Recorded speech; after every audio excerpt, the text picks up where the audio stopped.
Welcome back to FPL Take The Hit. You're here with Mick and Joff.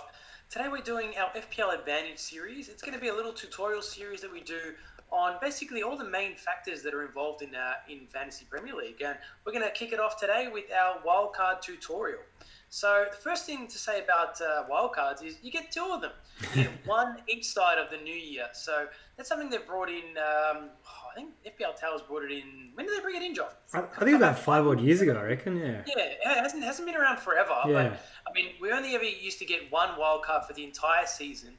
Obviously, Joff and I have been playing this game for 13 odd years now. So we're talking, maybe 6-7 years ago. And you'd have to conserve that wild card for the entire season and use it pretty strategically depending on when you needed it through that entire season. But luckily enough, FPL managers these days get two. So you have to use your first one by game week 20. That is just before the last game of the year, the calendar year. And then you get to use your second wild card anytime between game week 21 and game week 38. Bit of a loaded question. There is no be-all and end-all best time to use that first wildcard. And there's a lot of different factors that come into when you actually should hit that button and activate that wildcard. Yeah, I mean, it's always very, very variant to the circumstances of the season. Early wildcarding is important, especially if you've got a gut feeling. If you've got a feeling that, hey, it's time to really change this team. I need a bit of an overhaul. I think that's one thing that for me it's important. The gut feel is something that I really back with myself. But it's obviously it comes with experience. I mean, like it's something like with yourself. You know when your team needs a bit of a change. So this one's a very very blasé one. But yeah, it's important for me, the gut feel. Yeah, absolutely. And I mean, just going with that as well, you start the season obviously going with your gut feels, and you put a lot of work in the preseason into putting that game week 1 team together. But a lot of the time you get it wrong. Sometimes you get it very wrong, and that means you got to hit that button relatively early. But we do urge you to try to hold on to it. As long as possible, I say that, but I mean, hitting it even as early as game week 2 sometimes is extremely beneficial because if you've picked some players that have been dropped or aren't starting for their specific teams, or even you've picked the wrong premiums in that respective season, it's easy to hit that button, bring in the right players, and even. Speaking about the right players, value picks are so important in this game. Getting in the players that are undervalued, that are underpriced, or even playing out of position, such as defenders playing as a midfielders or midfielders playing as strikers. Yeah. You some of that you won't know in the start of the season because you're not 100% sure preseason who is going to start in his respective teams. So that's another really good reason. You can pick up and identify the template early on in the season as well. And what I mean by template is it's basically it's a group of players that the greater FPL community has decided on. They're the players they're going to have in their team. So usually these are the players that are in form, that are scoring points every week. And that's what the template means. So if you can get onto that template early, then you really want to beat the template, basically. You want to get in there earlier than everyone else. And that's something a wildcard can do because you can't do that with just 1 or 2 free transfers. So if you're missing a lot of these key players, you hit that wildcard button, then all of a sudden you've got this template of players that are really scoring points, that are in form, and you're going to get there a lot sooner than a lot of everyone else. So you're going to be able to get a lot more points before other people, other managers. It's like a jump start, yeah. So even basically a formation change. So I think this is important. Sometimes you identify, hey, the defenders aren't doing too well, and it's time to have a bit of a shake up here. Sometimes, obviously, like you said before, with the template change, 1 or 2 free transfers ain't gonna cut it. So you gotta basically blow up your team, and it's important to once you identify the formation change and you identify some players that you want to bring in. You obviously get some value, some high top pick value players in whatever position, if it's defense, if it's midfield, if it's forward, and just load up the areas that you need. It's important that you gotta have that awareness of the formation, because sometimes you need to change your formation. From if it's a 3-4-3 to a 4-4-2 to a 3-5-2. Sometimes if the midfield's banging, you know what I mean. So it's just once you see a few players that are just kind of you've identified these players that you need. It's important to formation change, I feel. Another thing to look at is fixture swings. Now, what I mean by this is Now, when you've gone through everything we've spoken about, and you've feel that okay, it is the right time to bring in my whoever you want to bring in and use that wild card. You really need to look at the fixtures and really study them, and use what you've gained so far from the data points wherever it is. Even if it is game week 2, you can identify certain teams are not looking so good defensively. I'm going to bring in those attackers, and then kind of focus on those teams that aren't looking good moving forward. Say between 6 to 8 game weeks, I try to find that's the time frame of my wild card. And even if it only ends up being 1 or 2 players that you bring in that have amazing fixtures, at least you're on those players early. And what you're going to find is, if you bring those players in early for these heavy fixture swings, you're going to find a lot of people are going to be copying you. But they're going to be late on to the party. They're going to be late by 2 or 3 game weeks. You're going to be much ahead of them if you get in early on these fixture swings. Yeah.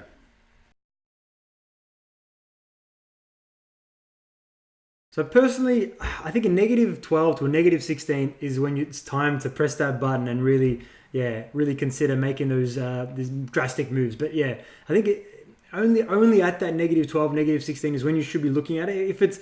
I feel like if it's a -8, then you can make up those points with the captain choice. Yeah, no, I agree with you there. A -8 can be made up in one game week with one correct captain choice. So you do need to bring a captain choice in if you are going to take a -8.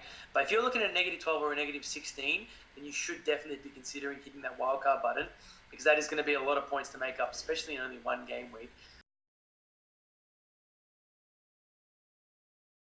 So I mean, holding a wild card, it's good and bad. Sometimes, I mean, it could be great because all of a sudden you've got your great team, you got nice flowing points, and you can kind of get away with it. Another point I want to make too is what you can do if you happen to hold onto your wild card for a little bit too long, or you can't seem to find you're cruising along, you're having a great season, you're in the top 100k, and you're doing well, and you're thinking, when am I going to use this wild card? One thing you can do is you can take a few risks. You can bring in a few punty players, a few differentials, and then if they don't come off, you hit that button, and then you take them out and you bring in whoever you want. Yeah, it's a little tactic something that I've done a few seasons where. I've been lucky enough to hold onto my wild card and hold it for a while because I've had a good start to the season.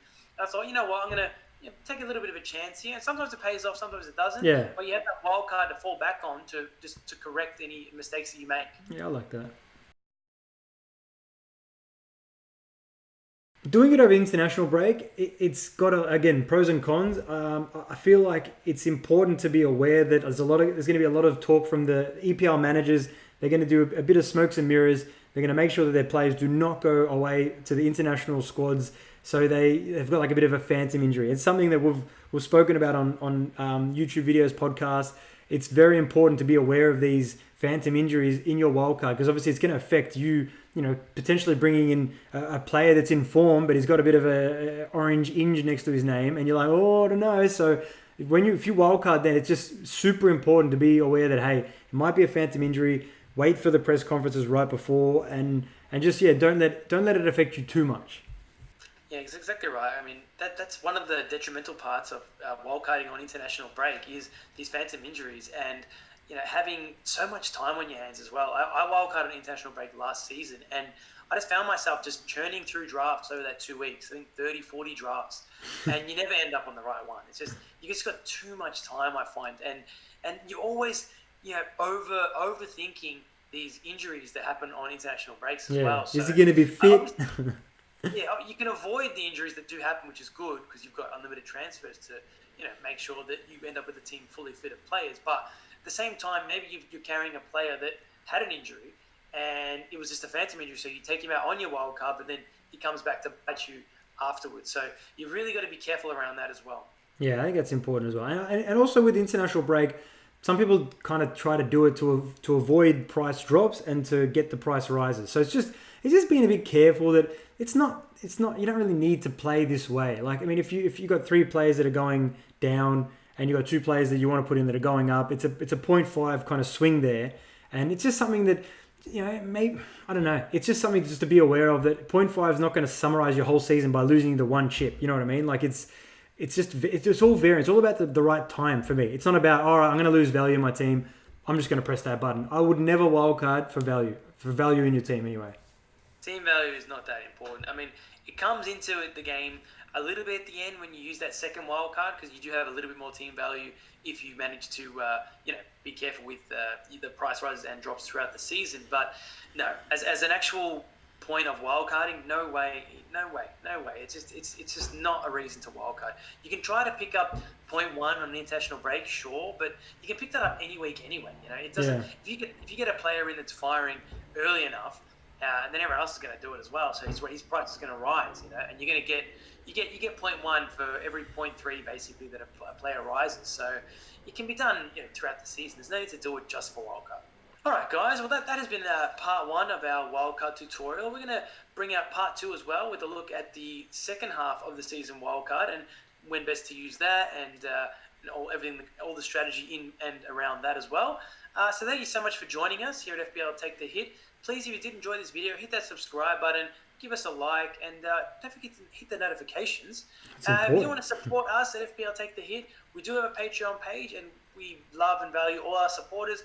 We've got a whole bunch of great lads on there, so head over to patreon.com/FPL Take The Hit if you do want to support us at any rank level. It all helps. It all keeps us going, keeps our podcast going and our videos going. So thank you to everyone out there that does support us already and that will support us in the future. Thank you, guys. We really appreciate it all. Thank you. You can find us on Twitter and on Instagram if you ever want to ask any questions, especially regarding to this stuff. We're always happy to help out new players, old players. Yeah, we're here to help. That's what we do. We've been playing this game long enough to be able to give advice. All right, well, as we always say at FPL Take The Hit, always remember to stay positive. Keep chasing them green arrows, guys. Thanks, guys. Ciao.